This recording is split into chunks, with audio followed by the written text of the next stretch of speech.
Listen closely, because some histories were never meant to be heard. Buried beneath quiet hills and forgotten census lines lies a story so carefully ignored that even the land seems to flinch when its name is spoken.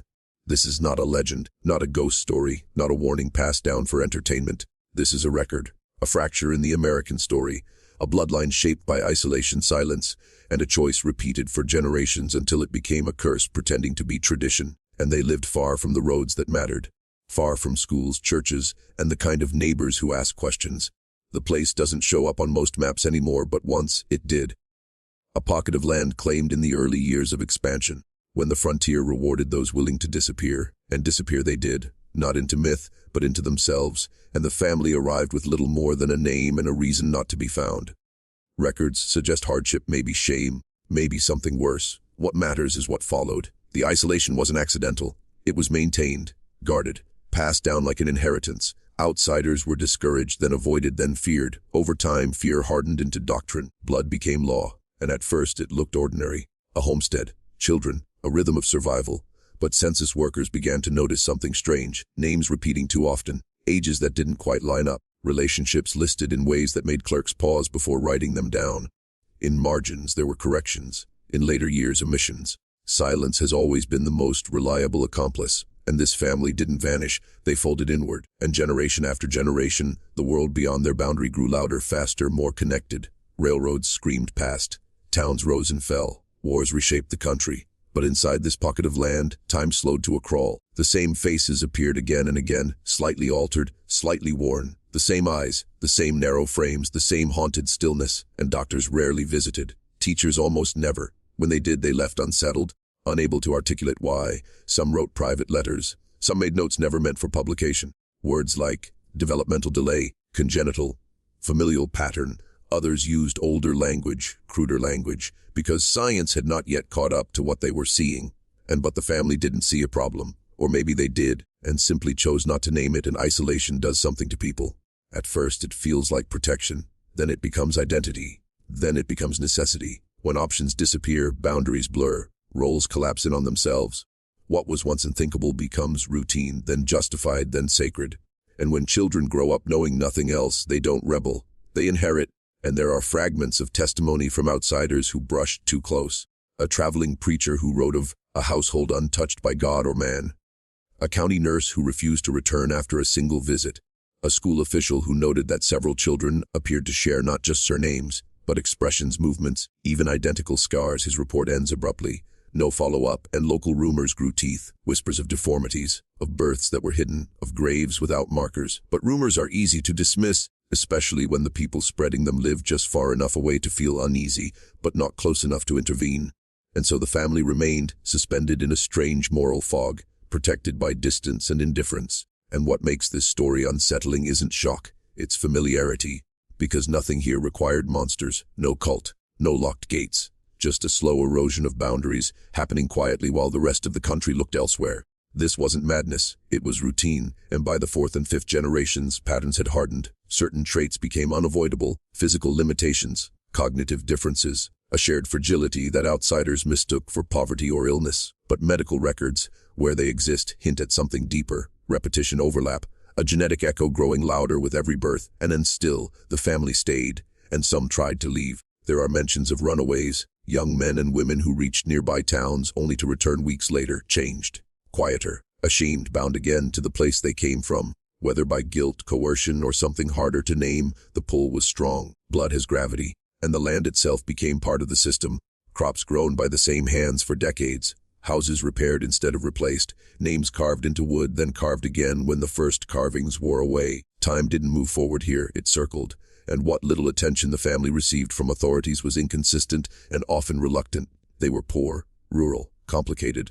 And in America, those qualities have a way of making people invisible. Files were opened, then closed. Investigations stalled. Funding disappeared. Responsibility passed from office to office until no one remembered who was supposed to care. And so the lineage continued, not in secret, but in neglect. And the tragedy is not just what happened, but how easily it was allowed to happen. How a system built to protect simply looked away. How isolation became a shield. How suffering learned to speak in whispers, so quiet they blended into the wind through the trees. And this is not a story about evil people. It's about what happens when isolation becomes inheritance, when survival replaces morality, when a family, cut off from the world, begins to fold inward until the line between survival and self-destruction disappears. And this is only the beginning. And because to understand how deep this bloodline goes, we have to look at where it started, at the original choice, the first closing of the door, the moment when isolation stopped being circumstance and became destiny. And the beginning doesn't announce itself as a tragedy. It never does. It starts quietly, almost reasonably, with a man who wanted to be left alone, and records from the early 1800s describe him as a settler, though that word hides more than it reveals. He arrived with no extended family, no clear origin, and no intention of integrating. Land deeds show a purchase just far enough from the nearest settlement to avoid attention, but close enough to trade when absolutely necessary. He chose a place where the road thinned into a suggestion, where the forest pressed close, where silence could be defended, and why he came is still unclear. Some speculate debt, others suggest violence back east. A few darker accounts hint at disgrace that followed him like a shadow. What matters is that he didn't come to build a future with others. He came to seal himself off from them, and in those early years isolation was not yet a curse. It was strategy, survival. Many families lived far apart then, but most still formed ties, churches, schools, marriages that linked bloodlines together. This man did not. When he married, he chose someone equally untraceable, a woman whose name appears in records only once, spelled 3 different ways, and never again, and they had children quickly. Too quickly, some later observers would note. And those children did not leave, and by the time the first census taker rode through, the household had already formed its pattern. Same surname, same land, same faces. No apprenticeships, no schooling beyond what the parents provided. The children were listed, but their futures were not, and isolation hardens into habit faster than people realize. At first, it feels like protection. The outside world is loud, judgmental, dangerous. Inside the boundary, things make sense. Roles are clear. Loyalty is rewarded. Questions are discouraged, and the second generation inherited more than land. They inherited suspicion. A belief that outsiders bring trouble, that attention leads to loss, that safety lives only within the family line. When nearby towns began to grow, when roads widened and commerce expanded, this family retreated further inward. And then came the first quiet break from what most societies consider a line that must not be crossed. And there is no single document that announces it. No confession. Only patterns that emerge when you lay the records side by side. Birth dates that overlap in impossible ways. Children born to mothers too young or too old. Fathers unnamed. Relationships described vaguely or not at all, and clerks wrote relative, where a name should be, and at the time, record-keeping in rural America was inconsistent. That inconsistency became camouflage. What might have raised alarms in a city passed unnoticed in the countryside. And even when suspicions arose, they were softened by distance and discomfort. People don't like to look too closely at what unsettles them, and inside the family justification took root. The outside world was corrupt. Dangerous, contaminated, blood purity, they believed was protection, not in a racial sense, but in a closed circle sense. Trust only those you know, love only those who cannot leave, keep everything inside. And it's important to understand this wasn't framed as cruelty, it was framed as necessity, as loyalty, as survival, and children born into this system had no comparison point. They learned language, behavior, and morality from the same small pool of people. Stories repeated themselves until they hardened into truth. The world beyond the trees was painted as hostile. Curious strangers became threats. Authority figures became enemies, and then slowly, almost imperceptibly, the genetic cost began to surface. And early descriptions mention frailty, odd mannerisms, slow speech. These words appear again and again in scattered notes from visiting officials and neighbors. Doctors, when they came, used gentler terms that still carried weight. Congenital, hereditary, familial condition. But diagnosis requires access, and access requires permission. The family allowed neither, and by the 3rd generation, repetition was undeniable. The same physical features appeared with unsettling consistency. Narrow shoulders, similar facial structures, identical gait. Even the same expressions, passed down like heirlooms. Children looked less like combinations of parents and more like echoes. And yet births continued, and this is where the story becomes hardest to sit with. Because at this point, choice and coercion blur, power concentrates, elders decide, younger members obey. Dependency replaces autonomy. When isolation is all you've ever known, resistance feels like betrayal. Escape feels like death, and there are hints, only hints, of those who tried to resist. A girl who wandered into a nearby town and refused to give her surname. A boy who asked a shopkeeper what school was. A young woman who reportedly begged a midwife not to leave her alone again. These moments flicker briefly in the historical dark, then vanish, and most returned. And when they did, the cycle tightened, and the land itself became a kind of enclosure. Not fenced, not guarded, but psychologically sealed. Boundaries existed not on maps, but in minds. The family spoke less to outsiders than not at all. Children were taught early that silence was safety, that questions led to punishment, that obedience was love, and by the time America entered a new century, modernizing rapidly, this household remained suspended in an older moral climate. While laws evolved and science advanced, their internal rules stayed frozen.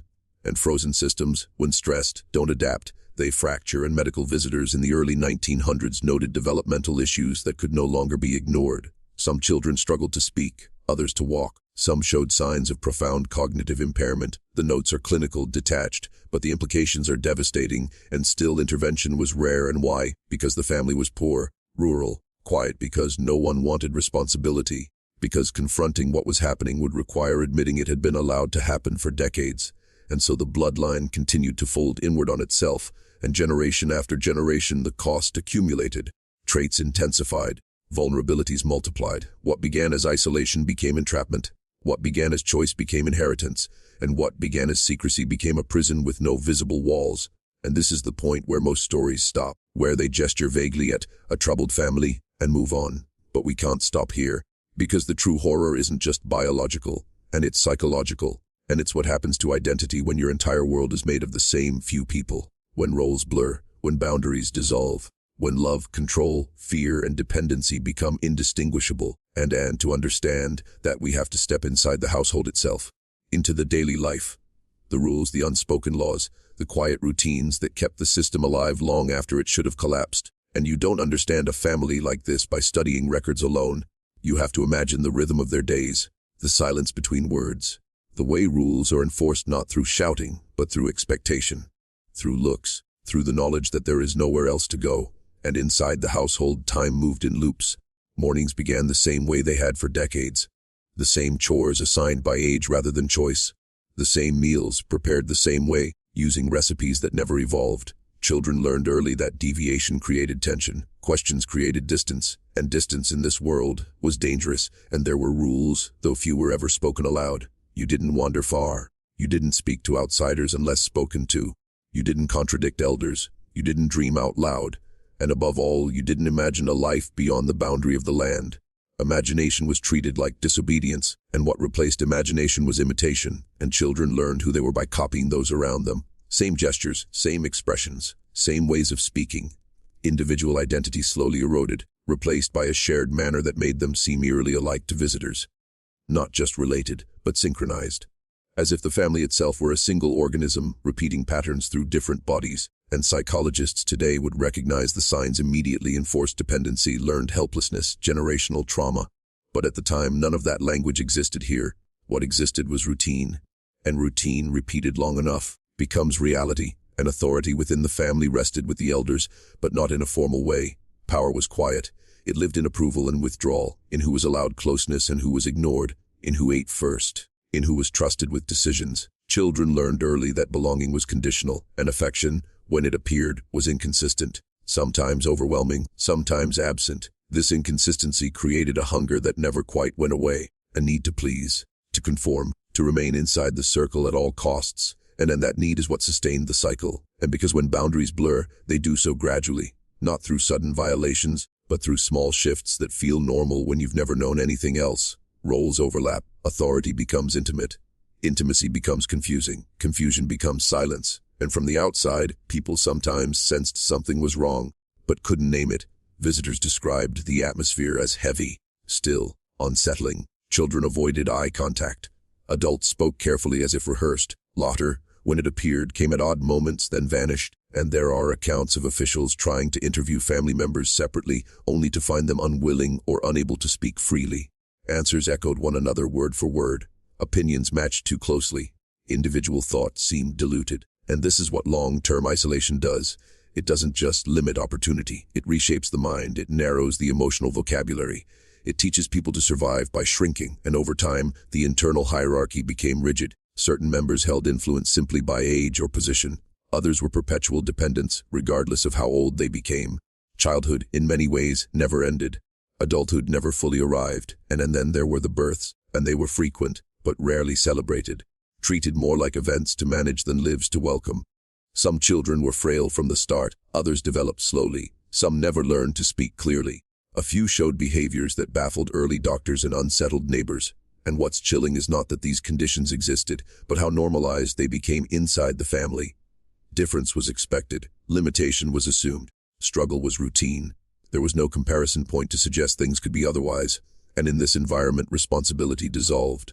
When everyone is shaped by the same system, blame has nowhere to land. Harm becomes ambient, structural, almost invisible, and outsiders who tried to intervene often left frustrated. The family resisted help not with aggression, but with compliance. They nodded. They agreed. They promised change. And then, once the visitor was gone, life resumed exactly as before, and authorities were reluctant to push harder. Removing children required proof. Proof required access. Access required cooperation, and cooperation was always just out of reach. Paperwork piled up. Jurisdictions shifted. Years passed. And meanwhile, the internal world of the family grew more closed, more self-referential. Stories were repeated until they hardened into doctrine. Outsiders were dangerous. Outsiders lied. Outsiders wanted to take children away. Fear became a bonding agent, and then fear is powerful, and it convinces people that captivity is safety, that familiarity is love, that survival justifies anything, and psychologically, this kind of environment creates what some later researchers would describe as relational collapse. When everyone depends on everyone else for identity, support, and meaning, separation becomes terrifying. Even harmful dynamics feel preferable to abandonment. And so the cycle continued not because of malice, but because of terror. The terror of being alone. The terror of the unknown. The terror of losing the only world you've ever had. And yet, cracks decades passed, the consequences of isolation became harder to hide. Medical professionals grew more alarmed. Social workers wrote increasingly urgent reports. Descriptions became less euphemistic. Words like severe, chronic, and multi-generational appeared with growing frequency, and there were discussions behind closed doors. Ethical debates, arguments about responsibility, about intervention, about whether removing individuals would cause more harm than leaving them where they were. And some officials believed exposure to the outside world would be devastating. Others believed doing nothing was worse.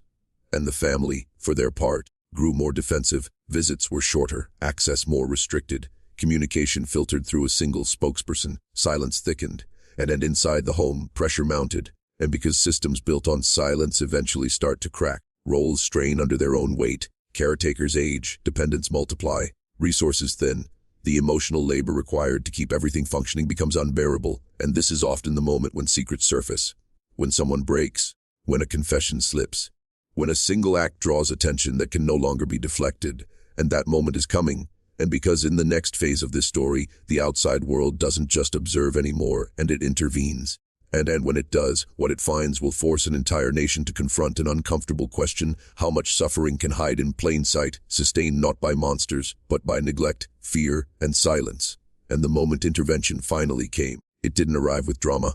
No sirens, no sudden raid, just a knock on a door that had learned, over generations, to fear every sound from the outside.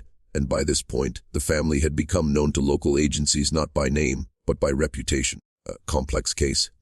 A multi-generational household, language designed to soften what everyone quietly understood was deeply wrong. Files had grown thick, notes contradicted each other. Some workers urged immediate action, others warned of trauma, backlash, legal complications, and so the system hesitated, until hesitation itself became indefensible, and the trigger was small, almost mundane, a routine welfare check, a medical concern that could no longer be ignored, a report that refused to stay buried, the kind of moment history often turns on, not because it's dramatic, but because it's finally unavoidable. And when officials entered the home with authority to stay, what they encountered didn't match the rumors, and somehow that made it worse.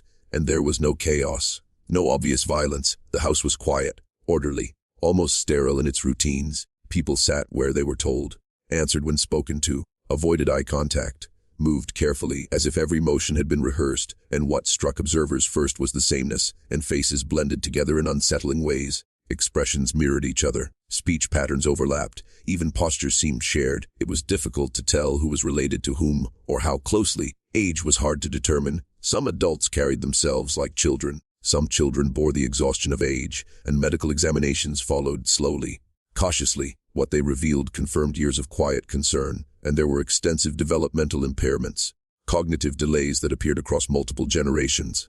Physical anomalies repeating with eerie consistency.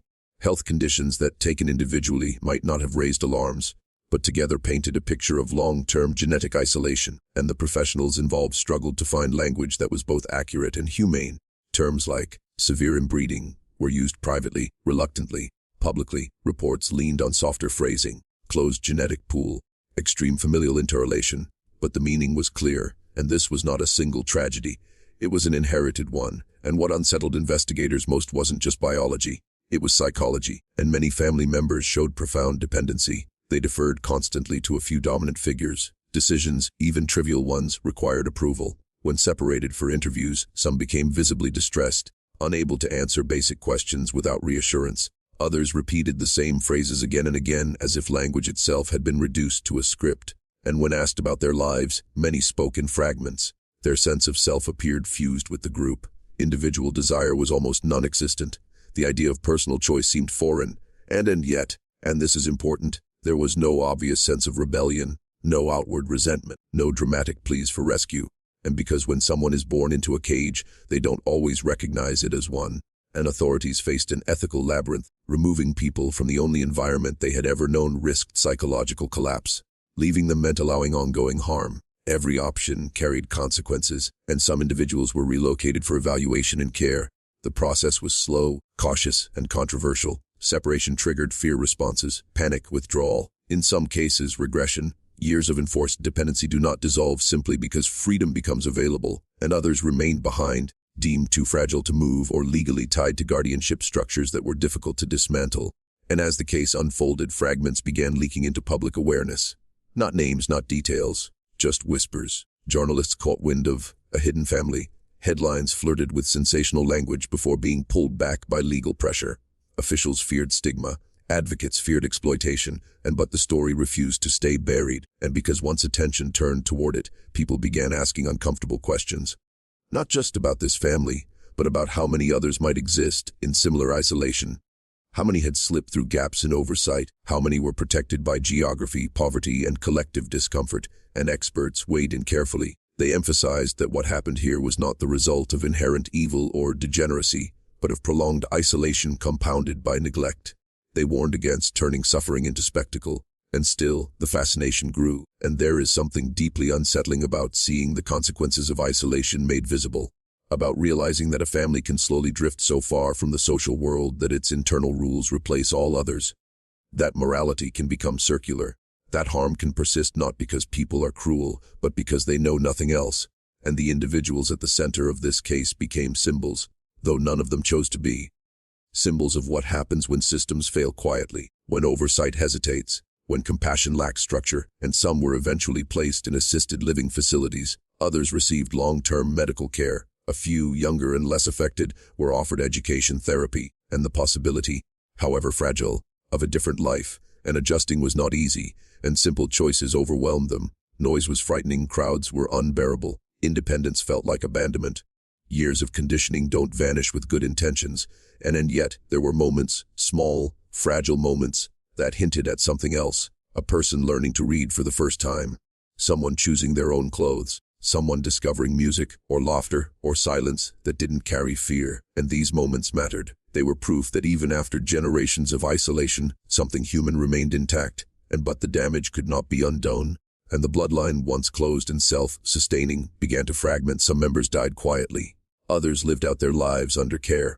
The land that had held the family for so long was eventually abandoned or repurposed.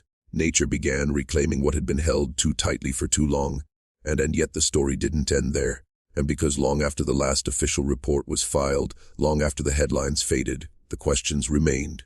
Questions that reach far beyond this one family. And how many warning signs did people ignore because it was easier not to look? How often does isolation masquerade as privacy?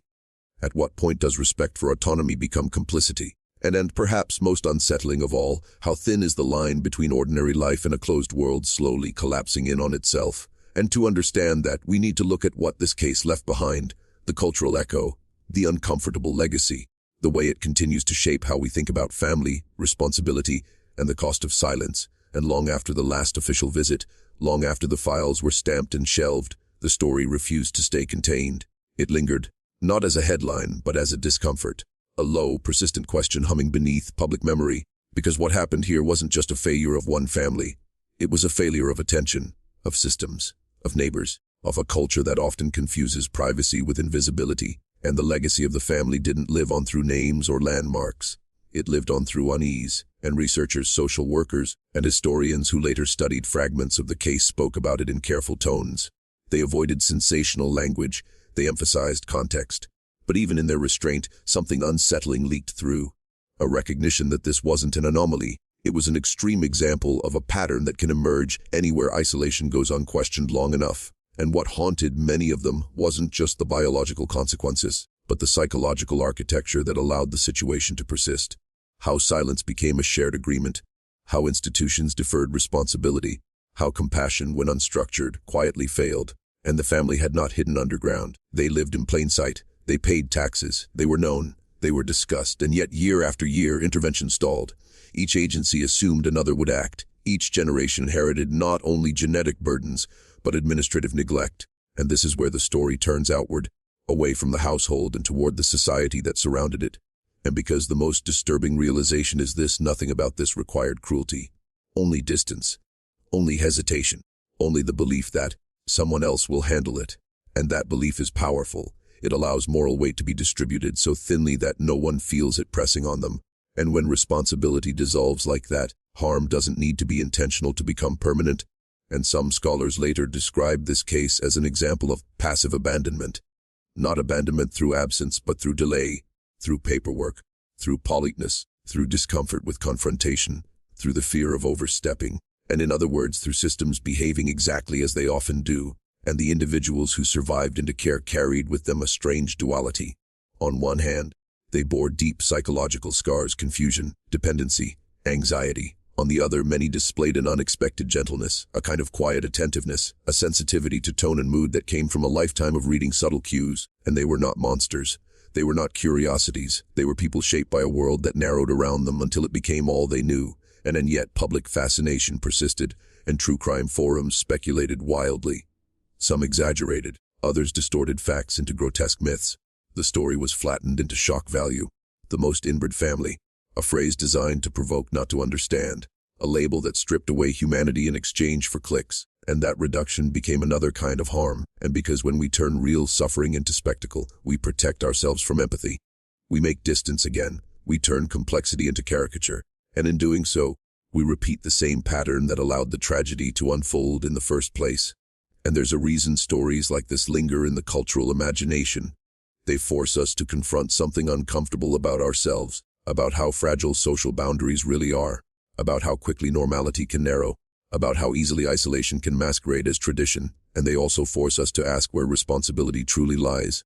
And is it with the individuals who lived and died inside that system, with the elders who enforced its rules, with the institutions that hesitated, with the neighbors who whispered but never intervened, and or with a broader culture that often looks away from what makes it uneasy? And these questions don't have clean answers. And maybe that's why they endure. And because beneath the details, beneath the documents, the diagnoses, the debates, there's a quieter truth, one that's harder to face. And human beings are shaped by their environments more than we like to admit. Given enough time, almost any structure can begin to feel natural. Almost any boundary can become invisible. And almost any harm can be normalized if it's slow enough, familiar enough, and wrapped in the language of survival. And if you're still watching, you're already braver than most. Tell us in the comments, what would you have done if this was your bloodline? And that question isn't rhetorical. It's a mirror. And because the real horror of this story isn't just what happened in one isolated place. It's the realization that the conditions which allowed it are not rare. They exist wherever oversight fades, where poverty isolates, where trauma compounds, where silence is mistaken for peace. And in the aftermath, policies were quietly revised, training manuals updated, guidelines adjusted, none of it dramatic, none of it publicized, just small bureaucratic shifts meant to prevent similar situations in the future. But prevention depends on attention, and attention is fragile. And today, the land where this family once lived is unremarkable. Grass grows, trees reclaim fence lines. There are no signs, no plaques, no warnings. To pass by it now, you would never know what unfolded there across generations. That invisibility feels symbolic, and because history doesn't always leave monuments, sometimes it leaves absences. And the real legacy of this family is not their bloodline, which has largely faded, but the uncomfortable questions they leave behind, about autonomy, about intervention, about how far society should go to protect individuals from harm and from each other. And perhaps the most unsettling question of all, how many similar stories never came to light at all, and how many quiet households tucked away beyond curiosity still exist in the margins. How many cycles continue not because anyone wants them to, but because no one knows how to stop them. And to understand that, we have to look at what the story ultimately represents, not as a case file, but as a warning. A reminder of how thin the line is between privacy and disappearance, between respect and neglect, between looking away and being complicit. And that final layer is the hardest to face. And because once you see it, you can't unsee it. And what lingers after stories like this isn't shock, it's unease. A slow, crawling realization that the danger was never confined to one family, one valley, one forgotten address. The danger lives in patterns, in human habits, in the places where responsibility thins out and silence thickens. And because when you strip this story to its core, what remains is not a horror tale, but a system failure layered over time, and the family became a symbol not because they were uniquely broken, but because they were uniquely exposed. Their isolation made the consequences visible. But isolation itself is everywhere, emotional, economic, social. It just usually hides behind walls that look more ordinary, and experts who later reflected on the case often returned to one idea of slow harm is the hardest to stop. It doesn't announce itself, it accumulates. It disguises itself as routine, as tradition, as the way things are. By the time damage becomes undeniable, it has usually been normalized for decades. And that's what makes this story uncomfortable. It forces us to admit that the line between safety and neglect is thinner than we want to believe. And in many ways, the family functioned like a closed ecosystem. Everything circulated internally: care, authority, belief, fear. Nothing new entered, nothing escaped. Over time, that system lost its ability to correct itself. There were no external reference points left to challenge harmful norms.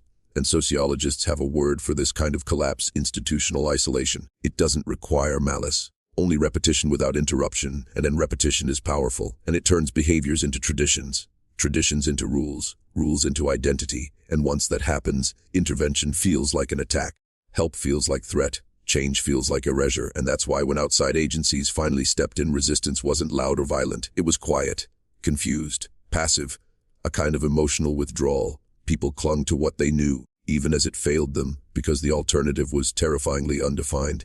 And freedom, after all, is not comforting when you've never been taught how to use it. And some of the individuals removed from the environment struggled profoundly in institutional care. They had difficulty understanding schedules, privacy, choice. Being asked what they wanted caused anxiety. Silence felt unsafe. Independence felt like abandonment. And caregivers described heartbreaking contradictions: people who longed for connection but recoiled from autonomy, who wanted closeness but didn't know how to navigate healthy boundaries, who had been shaped so completely by enclosure that openness felt like exposure.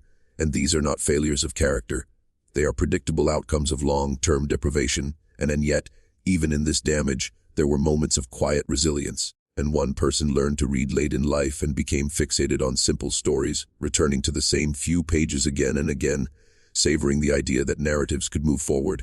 Another discovered music and responded with an emotional intensity that surprised therapists. Another formed a gentle attachment to a caregiver, not out of dependence, but trust, something entirely new. And these moments mattered. They challenged the idea that the story was only tragedy. They hinted that identity, though constrained, had never been entirely erased. And still, recovery was partial, fragmented. O'Nevin and the public, meanwhile, struggled with how to talk about the case at all. Media outlets walked a careful line. Advocacy groups warned against voyeurism. Scholars urged nuance. And yet the story kept resurfacing, reshaped each time by the fears and fascinations of the era retelling it. And in some versions, it became a morality tale about rural neglect. In others, a cautionary example of genetic isolation. In darker corners, it was reduced to shock value mythology, stripped of context and compassion. And that transformation says something important about us, and we are drawn to extremes because they feel safely distant. They allow us to say, that could never be us. But the truth is less comfortable. The conditions that allowed this story to unfold are not rare. They exist wherever systems fragment, where poverty isolates, where oversight weakens, where discomfort overrides responsibility. And the family's story persists because it exposes a gap between intention and outcome, between values and enforcement, between what society claims to protect and what it actually does. And it forces us to ask whether harm must be loud to matter, and whether suffering must be dramatic to deserve intervention. and whether silence can be as destructive as violence, and perhaps most disturbingly, whether there are versions of this story still unfolding quietly, unrecorded, unrecognized because they lack the extremity to draw attention, and there is no clean resolution here, no villain to condemn, no hero to celebrate, only layers of cause and consequence, only people shaped by forces larger than themselves, and the land where this happened remains unmarked, no memorial, no warning, just ordinary ground, blending into the surrounding landscape. If you passed it today, you would see nothing unusual. That too feels symbolic, and because history doesn't always announce itself with ruins, sometimes it dissolves, leaving only questions. And the hardest question of all is this: if suffering can exist so quietly for so long, what responsibility do the rest of us carry to notice it? And that question lingers long after the documents are filed away, long after the names fade, long after the story becomes a whisper passed between curious minds. And in the final layer of this story, the one most people never reach, we're forced to confront not what happened to them, but what it reveals about us. And there is a strange moment that happens when a story like this reaches its deepest layer, when the details fall away and what's left is not outrage or fascination, but recognition. A quiet, unsettling recognition that the distance between them and us was never as wide as we wanted to believe. And because the final truth buried beneath this family's history is not about bloodlines or geography, it's about how easily human systems drift when no one is watching closely enough. And the family didn't collapse in a single generation. It didn't begin with cruelty. It began with withdrawal, with the decision to turn inward, with the belief that isolation could be safer than connection. Over time, that belief hardened into structure, structure into routine, routine into destiny. And then once destiny takes hold, people stop questioning it. And this is where the story becomes uncomfortable, because it challenges a comforting myth that tragedy always announces itself loudly, that harm wears obvious faces, that warning signs are clear, dramatic, impossible to miss, and in reality, the most enduring damage often accumulates quietly, and it looks like paperwork delayed, visits postponed, jurisdictional confusion. It looks like professionals who care but are overwhelmed, neighbors who sense something wrong but don't want to intrude, communities that assume someone else is responsible, and it looks like silence that feels polite. And the family existed in the negative space between systems, not fully abandoned but never fully supported, not hidden but never truly seen. They were present without being perceived. And in that state, half visible, half forgotten, is where long-term harm thrives. And what makes this story linger is that it refuses to resolve cleanly. There is no single moment of rescue that redeems it, no clear villain to blame, no satisfying justice, just a slow, grinding accumulation of consequences. And some members lived out their days in care facilities, surrounded by professionals doing their best within imperfect systems. Others faded into obscurity. A few adapted in limited ways. None were ever truly restored to what they might have been, because no one can reclaim a life that was never allowed to form freely. And their existence became a kind of echo, a reminder of what happens when human beings are shaped entirely by constraint. And yet, there is something quietly important in the fact that their story is told at all, and because telling it pushes back against erasure, and it insists that lives lived in silence still mattered. That suffering, even when it lacks spectacle, deserves to be named. That history includes not only triumphs and heroes, but failures we would rather forget, and this is where the narrator's role shifts, from witness to warning, and not a warning about one family, or one place, or one era, but about the fragile balance between privacy and protection, between respect and responsibility, between leaving people alone and leaving them behind. And modern systems are better equipped now in theory. There are safeguards, protocols, oversight mechanisms, but systems are only as strong as the attention we give them, and attention is fragile. It competes with distraction, with outrage cycles, with the endless noise of modern life. And the danger is not that we will repeat this story exactly, and the danger is that we will repeat its structure, and that somewhere in some quiet place, harm will again be mistaken for normality. That silence will again be confused for peace. That complexity will again become an excuse for inaction, and this is why stories like this endure. Not because they are grotesque, but because they are instructive. They remind us that morality is not only tested in moments of crisis, but in long stretches of neglect, in the slow accumulation of later, in the decision to look away one more time.